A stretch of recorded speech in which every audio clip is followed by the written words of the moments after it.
Welcome to day 363 of a 90-day public speaking challenge. Fellow challengers and Challenge Nation, tonight's episode is entirely flying without a safety net. We're trying new technology, trying a new format, and with guests. It was supposed to happen at 8:20, and I apologize, I did not click the right button. And many of you who are out there in the Challenge Nation were looking at a blank screen wondering what was about to happen. The time is now. Let's make it happen. Tonight's episode is good news on Good Friday.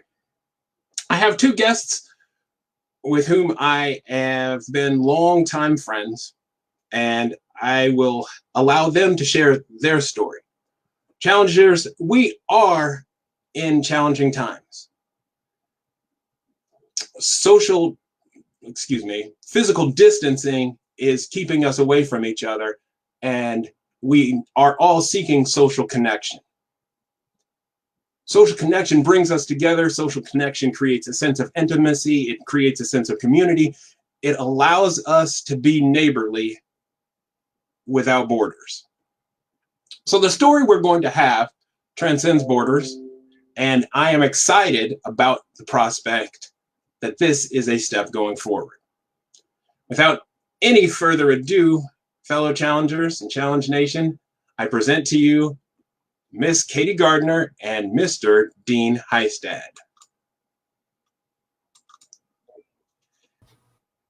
Kory. Welcome, you two. Dean is in the quarter zip, and Katie is in the striped shirt. Good evening. Good to see you. Kory, good to see you as well. Technology is our friend. Yes, technology is indeed our friend. Let's see here. Let's see. So, Dean and Katie. Yes. How long have you known each other? 51 years. No. Define no. According to my parents and her parents, we met in preschool when we was that 2 or 5? Not far away from you. Yeah, right. Just up the street from where you grew up. And I don't remember. University. Katie, I think, denies it, but I think there's evidence in both of our parents. Excellent. So now I've got a question. How did you meet? Both you've shown me how you met as children. How did you meet as adults? How did you connect? Right. We were at a I don't know which number it was, but in 2010, our high school reunion, and I was there with my boys. She was there with her daughter, and for the weekend, and just enjoyed getting to sort of reacquaint after many years of running in similar circles in Iowa City and high school, and occasionally some very dissimilar circles. Yeah. So that's how we discovered it. We both grew up with a kid that each of us knew well, but not jointly, Marky. Right. And so I had a phone conversation with you at another reunion. Yeah, 2005. Yeah, because we were both trying to talk with Mark, who did not go to West. So anyway. Oh, very cool. Yeah. So then at that point you said, I like each other, and then you ended up out in Virginia together. Yes. Eventually we were married, and then I came out here. Yeah. Fantastic. Now, what's behind you? Come here, Mom. I'm sorry. No. What's behind you? I just want to know what's happening. I'm not there. It's not a party without me. Yeah. What is that? So you're just going to tease me. Come on. We have a slow-moving animal that is past her bedtime, but we can entice her with treats. Yes, because we're Eastern time. Her name's Amelia. She's our rescue Great Dane. Oh, so you say hi? rescued her. Yeah. Let's jump back just before we get finished with the ensuing introductions. Uh-huh. We all look for fulfillment in one way, shape, or form. What fulfills you? Katie, go first. I think it's fulfilling to do things for other people. That's where I get fulfillment and accomplishing little things that I set out for myself. Very nice. Dean, have at it. Sure. I like. I'm satisfied by giving back to the community. I hear stories about and I see evidence of people, of communities, of entire countries at times not having basic needs met. So I've always been inspired by that as something to give back to. So big fan of that. I like using my talents and my gifts for good. You're a pilot. For how long have you been flying? Well, so as a pilot, I've been flying since 1987. I started in Iowa. I got my first license in 1991 in South Carolina, and then continued on a bunch of different paths to advancements and higher degrees, ratings and capabilities. And I love it. Can't get enough. How did you merge your flying with rescue dogs? Well, so again, I have always liked doing something, having a sort of a service-centric mantra and ethos of helping others. And when we got married and she moved out here 5 years ago, six years ago, this is my fourth Great Dane, and love them, love the breed. Was scared to death of them when I had a paper route, but I always thought they were perfect and beautiful animals. And I ended up getting several of them, but I'd always gotten breeder animals and love. I think this. Oh, sorry.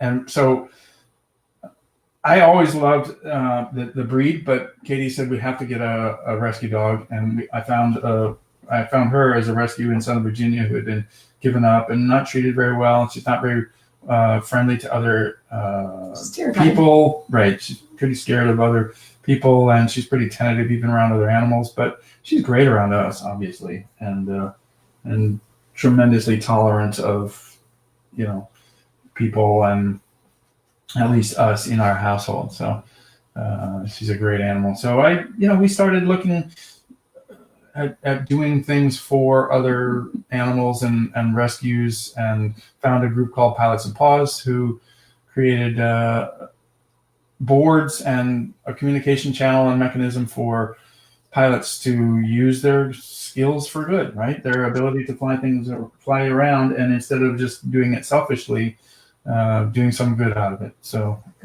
it was a nice organization. All right, Katie, did you have a say-so in picking out Amelia? I finally when I came and said that yes, we can get a dog as long as it's a rescue.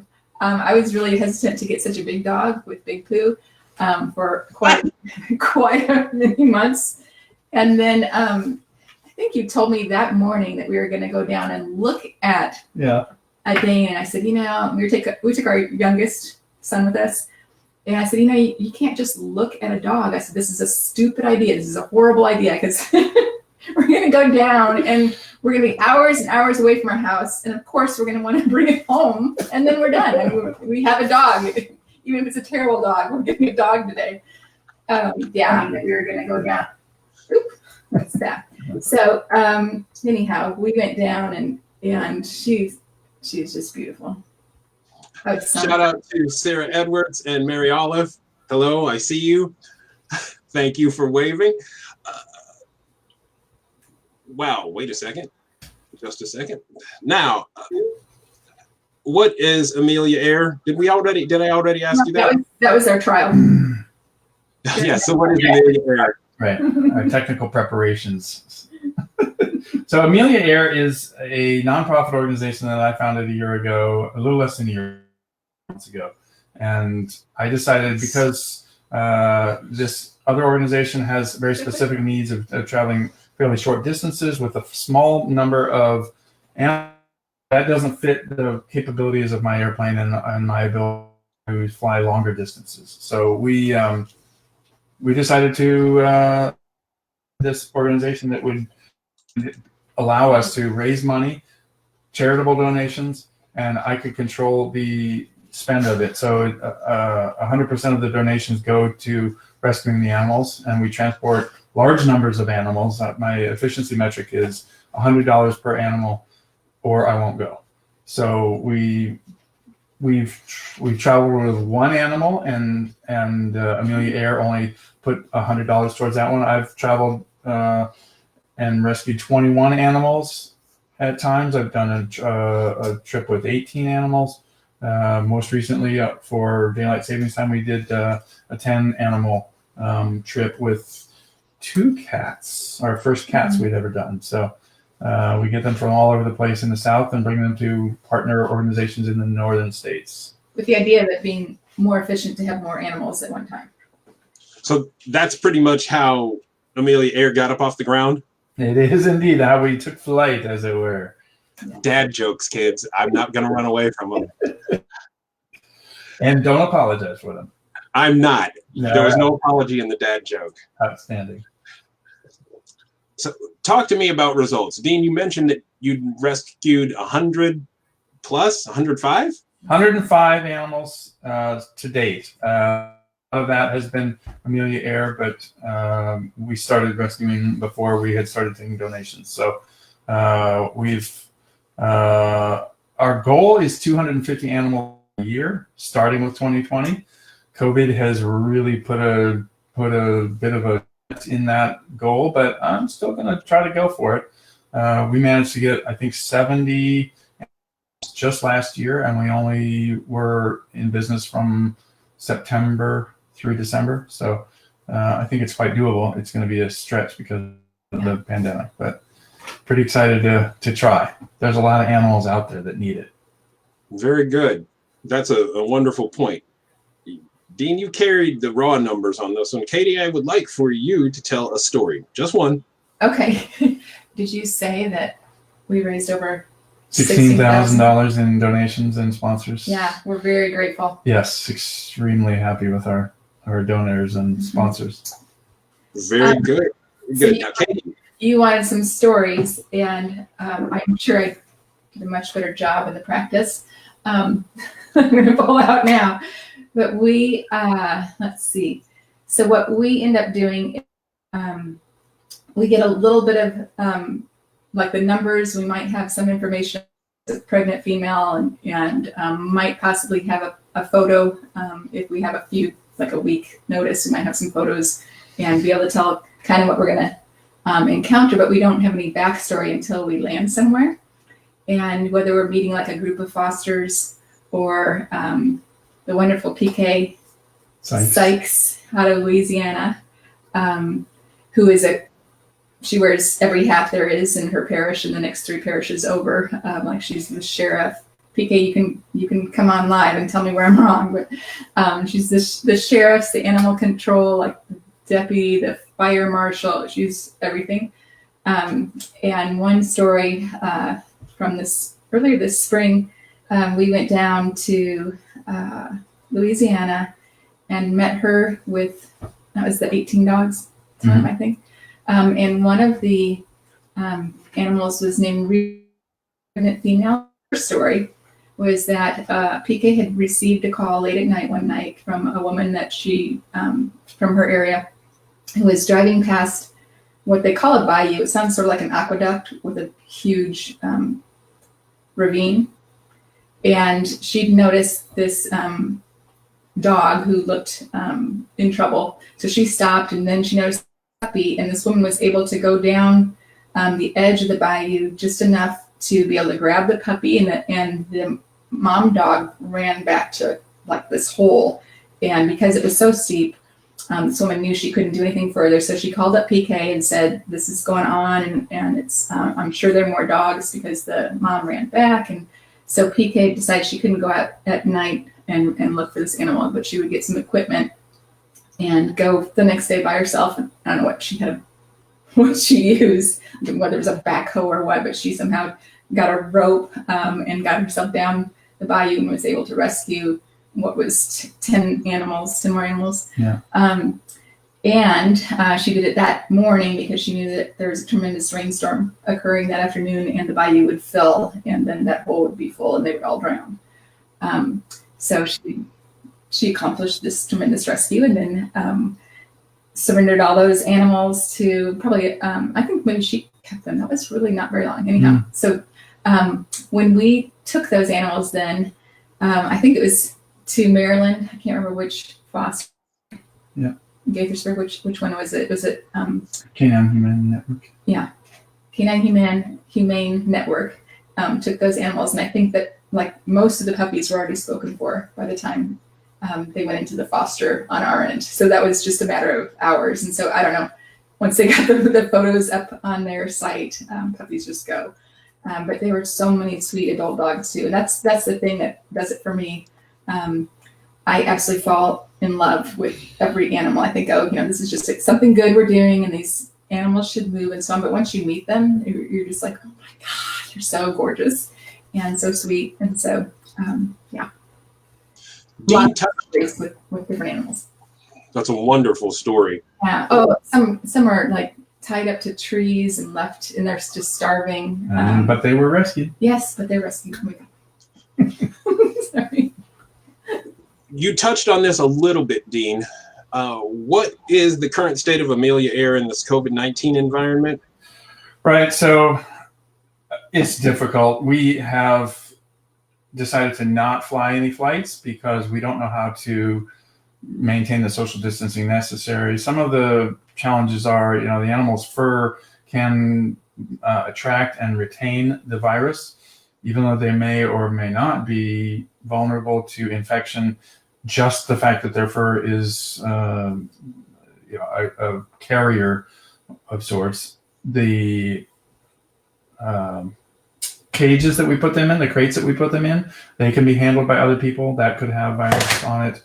We when we go to drop them off or load them up, all of that means we would be exposing ourselves and possibly others to the virus. So we're not doing that right now, but we are working pretty hard on both figuring out what we're going to do as soon as this becomes comfortable again to do and safe. And we're creating some more content with different interviews and looking for donors in a very hard financial time. So we're trying the best we can.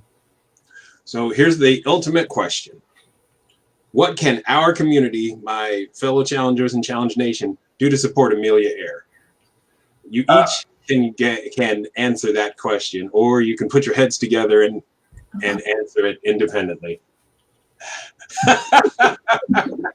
Oh, sure. One of the things that really drives this is the publicity that we get yields more awareness of this problem of needing to rescue animals. So, of course, we need money to drive the donation, to drive the mission of the rescuing. So donations are great. AmeliaAir.org/donate is where people can go for that. But if you can't donate, or if you don't feel like donating right now, or don't typically, spread the word, please. Go to AmeliaAir.org, go to our Facebook or Instagram or YouTube channels and check out the stories, check out the videos, spread them around, spread them to friends, spread them to family, if they inspire you, if they touch any sort of nerve. So that's what we could really use. Katie, go ahead. Is there anything you'd like to extend? Oh, I was just going to say, I think that one way that this charity is special in that 100% of what is gifted goes toward moving animals. We do no administrative payments. Yeah. Right. Yeah, I'm pretty rigorous about that, and that's thanks to my wife. Actually, she was very influential in saying, "Look, if you move all of your money towards the mission at hand, that's something appealing, and that will drive me and other people like me to donate."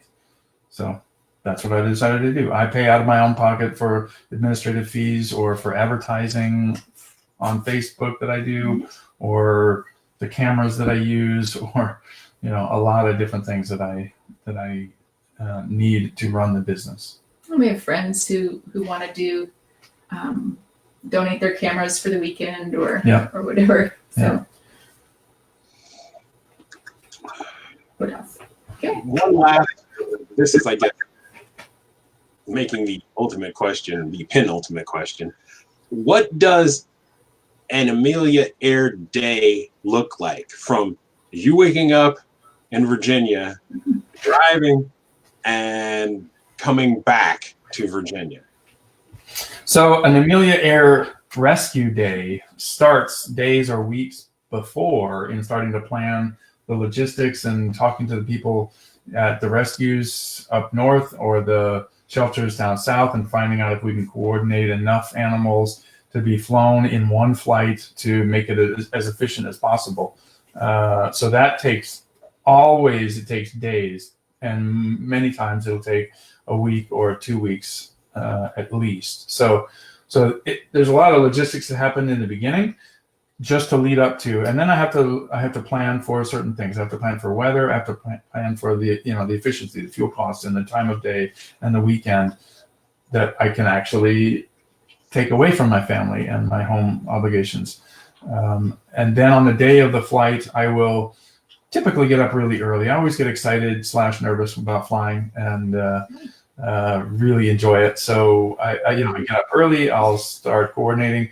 I have a couple other guys who have flown with me, Craig Smith and Dr. Rob Allen. And sometimes we'll have to get their planes ready. Sometimes I have to get my plane ready.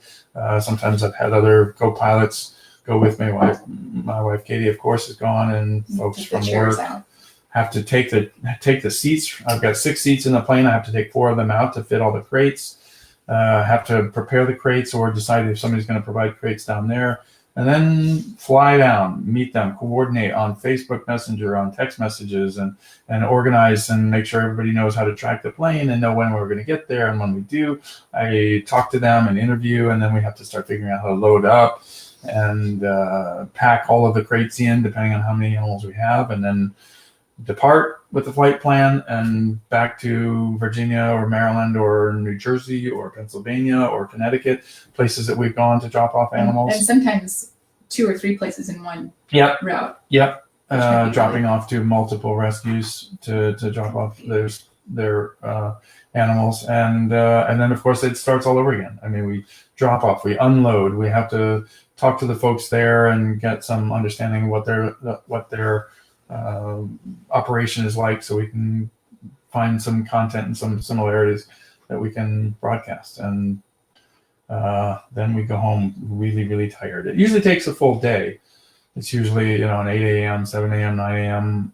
awake and departing, and then sometimes it's dark, 6, 7, 8, 9 It's always p.m. dark when we get home. It's always dark, and then we have to clean out all the Yeah, cages. right. And then we have to clean out the cages and take all the towels and sterilize all the things we did to make this set of animals comfortable. We have to clean up and get ready for the next time around. Katie and sometimes some other co-pilots have a great job in that they get to be back in the back of the airplane with the animals. I'm always up front, typically without any animals up front. We don't typically the FAA doesn't like it when you have paws on the steering wheel. So, reiterating one more thing, how can we get to see the website, as well as how do we donate to Amelia Air? Sure, ameliaair.org is our website. We have a donate button on the top. You look for on any of your social media platforms, your favorite ones, Facebook or Instagram or Snapchat or YouTube. Just search for Amelia Air or Amelia Air Rescue, and that is super helpful. I did want to shout out to a couple folks, especially in Challenge Nation. Chris Hoppert has been a fantastic donor. Really looking forward to having him join us on a flight. Awesome. And Lisa Pelacek /Elsman has been a wonderful donor. Christy Weckerland, Amy Phelps, folks have done some wonderful work in donating from our high school class or our personal worlds. There's a whole bunch of others. Carl Gentile, Rob Allen, of course, and Allison Janney has donated a nice chunk of operating capital for our rescues. So we're Allison Janney, the actress? The famous, spectacular, wonderful, generous human being. Fantastic. Wow.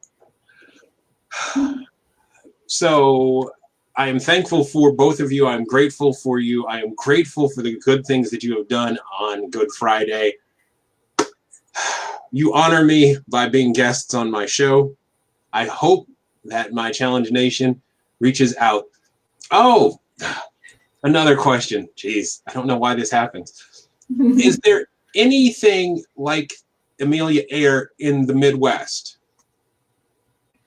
There is something called I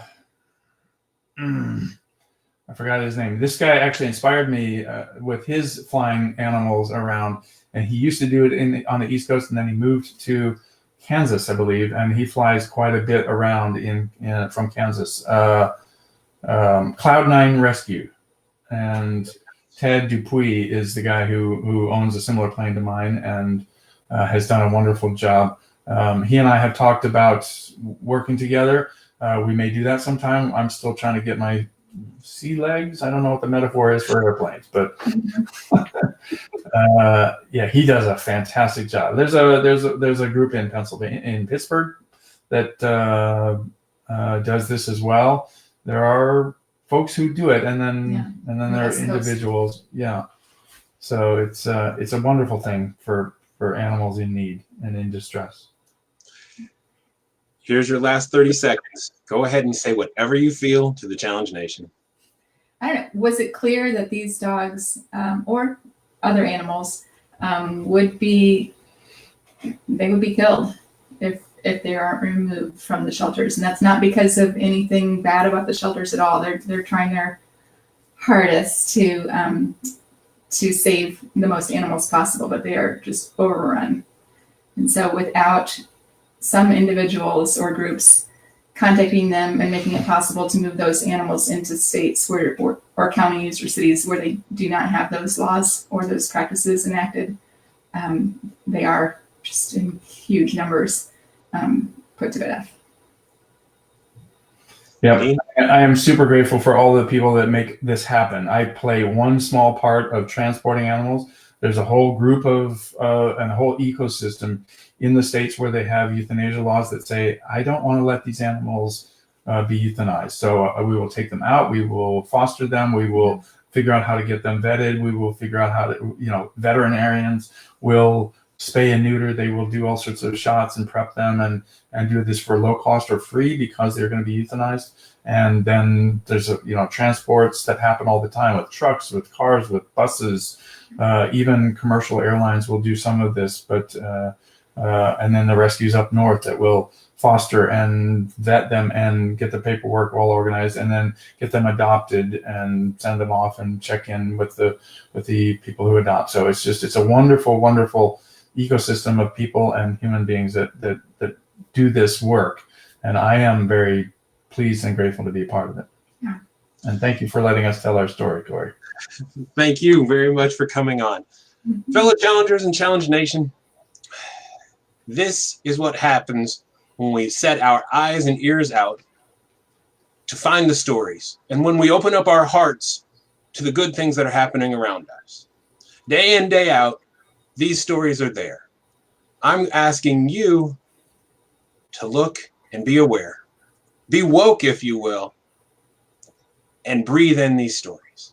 I'd love it if you used your eyes, ears, and heart to find stories and send them to me so that I can interview people just like you, just like Dean and Katie, doing good things in your community. That's it for day 363 of a 90-day public speaking challenge. Folks, we're almost up to a year. Leave me a comment if you care to. I appreciate the feedback. Lord knows I need feedback after tonight. And as always, rest easy and may your burdens be light. Good night.